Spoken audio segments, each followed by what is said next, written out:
عشق منو صدا کن، منو از خودم رها کن.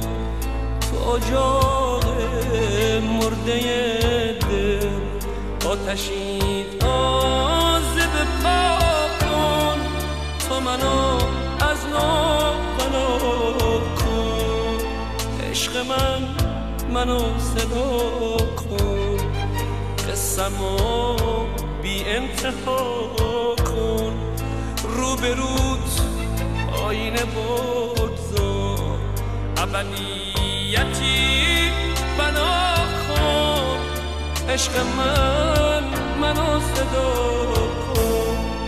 قصه نگفتم من، تو بیا روایتم کن.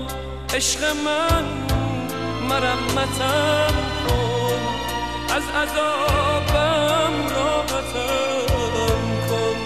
ای صدای تو نهایت، راهی نهایتم کن. عشق منو صدا کن، تو منو از نو بنا کن. ره سپاره قصه کن.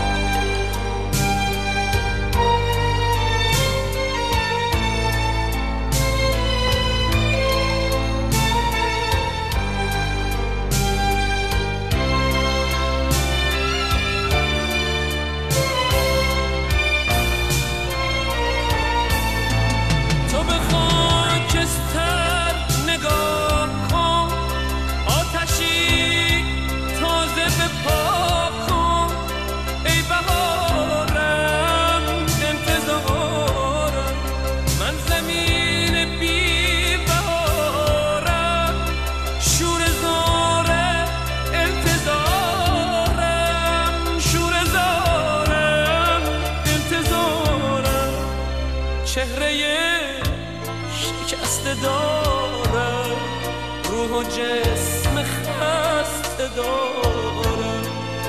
به در ویرانه دل بغض قفل بسته دارم.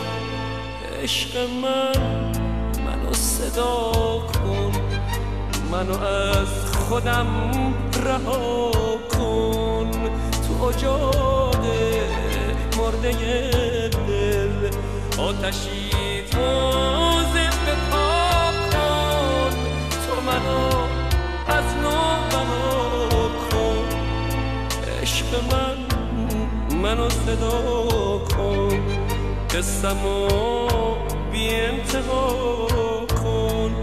رو به روت آینه بگذار، ابدیتی بنا کن. عشق منو صدا